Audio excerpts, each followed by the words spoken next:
want to talk a little bit about a couple of separate articles that all kind of tie in together. And the general theme around all of this stuff is that TV is dying and Hollywood is kind of dying right along with it. I bring it up because one of the most difficult things for me when covering this stuff every day is like I have a hard time quantifying when people ask me like questions about the industry, and it becomes kind of disheartening because no matter how much stuff fails, it doesn't feel like anything ever actually changes. Well, the only place you can really see change most of the time is within the numbers. Now, most of the time I still find that to be dubious at best anyways, because most studies and things like that, they can be manipulated in some way, shape, or form depending on who's running the survey. I just saw a thing the other day, for instance, that says like some doctor was like, no, Jillian Michaels' take on Ozempic is good for you. I'm like, gee, I wonder if Ozempic paid this doctor to say that.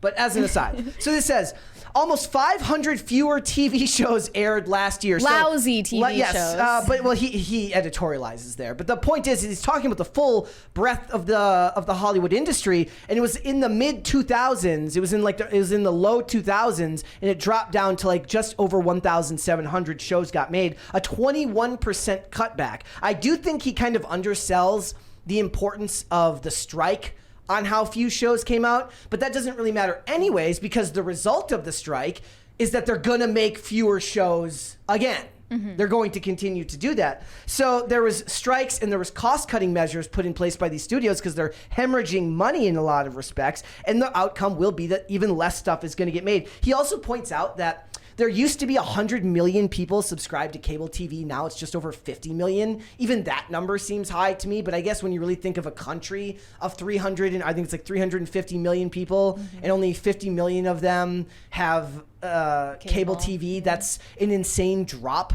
Yeah, right? Well, it's only going to continue dropping. And the problem with this is that as these shows all get canceled and as there's less stuff being put out, the ad rates are also plummeting for these companies as well, because companies just aren't spending the same amount of money they were on ads before because they're not drawing the eyeballs. It said like Warner Brothers had a 13% drop in ad revenue, Paramount like a 14% drop, NBC Universal was like 8%, Disney and Fox both lost ad revenue, and Fox is almost exclusively sports, and sports used to be something that was considered recession proof. People love to watch sports no matter how good or how bad everything is doing.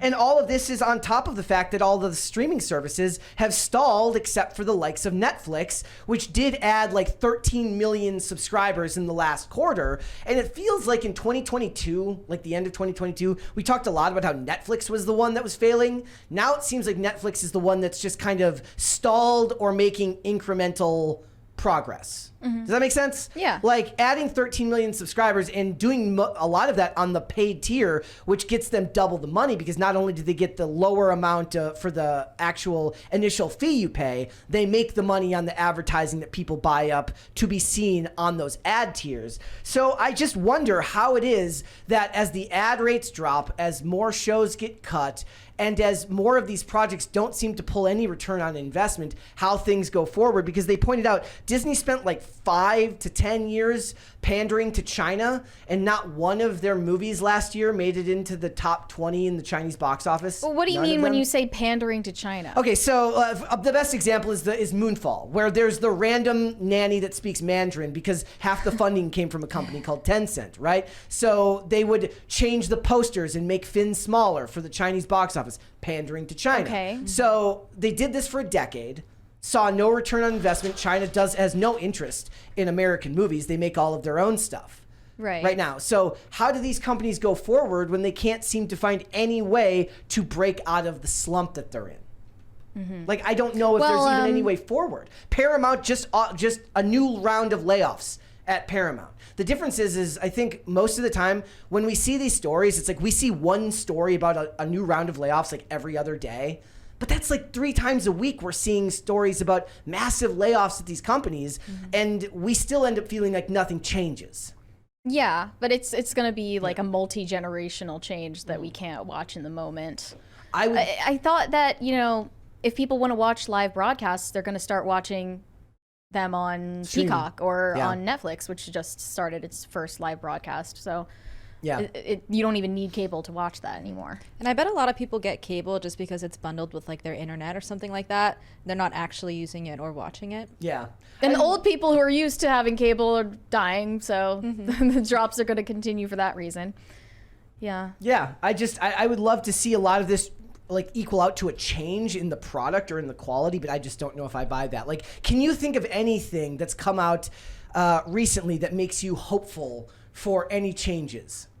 Like movies or TV shows? Like, is there anything that makes it seem like we'll have to wait and see if the strike and the pushback against these companies actual equals like noticeable change, but I don't buy that. Like, I don't think it ends up changing the product for most of these companies. I don't know. Did you see any examples from last year of things we reviewed that gives you hope? Not really. I mean, there was the thing. I'm also like a less of a harsh critic. Like, I didn't actually hate most of the movies that came out last year, but that doesn't mean that the public sentiment agrees with me. Well, we're living in a derivative culture. Yeah. Everything that's coming out now, in movies at least, in theaters, is sequels, spin-offs, reboots. Well, all the creativity goes to television shows or goes to all the new stuff is in TV shows, but usually the TV shows get canceled after 1 to 2 seasons. Yeah. Or they get don't pulled do from massively the well, and you can't actually watch the show again. I actually believe that that's why I think they're hurting for revenue right now, because I noticed, at least in the last week, again, this is anecdotal evidence, but Netflix, Hulu, Peacock have all started adding back like classic action movies and television shows because they need to start putting things on their platforms. Because when Mary would talk about how Netflix should just have all this, they should just all be one company. That's why people liked Netflix back in the day, right? Because you went on Netflix and there was 8 gazillion options. The one-stop shop streaming service. So like now I'm going on these streaming services and it's like I'm going right past all the new garbage and I'm going to watch Con Air. Or I'm going to watch The Transporter. I'm going to watch old action movies that I know I'm going to like, as opposed to the new stuff. This is why I'm saying that piracy is like kind of the way that we can win the culture war. I also think that more often than not, what's going to happen is the ad tiers are going to become more and more common. I think that I think I've found that I'm more the exception here, that a lot of people just don't have a problem dealing with ads. I still think it's insane. I won't do it. I think it's insane to pay $7 to be shown ads. Well, there's YouTube movies and TV shows that they're putting on YouTube for ads. They edit those though too. Like I've seen some pretty gnarly like edits to the material. Really? Of the movie? Yeah, of the movies. To like PG, like to PG the R-rated movies and stuff like that. Well, like what they used to do on cable when they would play like R-rated movies? Worse than that. Like worse than the edits that would be made on cable movies. Because that was always for content and for time. Because they'd have to cut it down to... I wonder if that guy still has a job. Does the guy who edited for content and time still even have a job? I guess he's got to be the one who edits all the Fast and the Furious movies, so you can watch them on FX every weekend, right? Are those R-rated? No, but he's got to cut them down for time because most of them after 4 or 5 are always over 2 hours, and I think those movies are usually cut down to fit into like a 2-hour block. But that means it's like an hour and 30 minutes with commercials. I don't know. I've been watching movies on YouTube on that ad tier of YouTube Premium. There's something very, very uncomfortable about watching movies on YouTube. I feel like if you're watching something on YouTube, it should be a video essay or I watch those too. Yeah, like I'll stick to the streaming services for movies. It just feels There's a lot weird. of like free movies on YouTube. No, too, I know. don't Like they? that's what I'm saying. There's a lot of them on there. I've just Yeah. never clicked the actual button and watched one. Can't do it. Seems like a scam. It does. I was like, is my computer going to be like full of malware after I click this link? Like, no, thank you. I've got no interest in that. But like, Someone said, "Give examples, Brett." What do you mean? Of what? Examples of what? Yeah, I don't know. I would need to know what you want an example of. But Paramount has a new round of layoffs. Over 800 people. Well, how many employees do they have total? But still, 800 people is a lot of people to lay off. Well, we're also seeing layoffs at print media companies. It's just the forms of media that people are consuming is changing. It says, for the past several days, there's been chatter that Paramount layoffs of 800 are imminent. It follows a Wall Street Journal report in December that the company was mulling over the potential elimination of over 1,000 jobs in early 2024 to rein in the costs. How about stop greenlighting so many? I guess when you really think about it, like the salaries of 800 people is way more than the cost of even the biggest budget movie. Really? Yeah. Yeah, I guess. Like when you add it up. Disney's laid off like what, 10,000? so far. Like, yeah, and those people are working what, 60 to 100K jobs, like $60 to $100,000 a year jobs if they're working like, in a studio. You wouldn't need to do this if office. you weren't such rotten ideologues making horrible movies that don't make any of their money back. Paramount is also considering. I mean, Paramount's not the worst offender of that, though.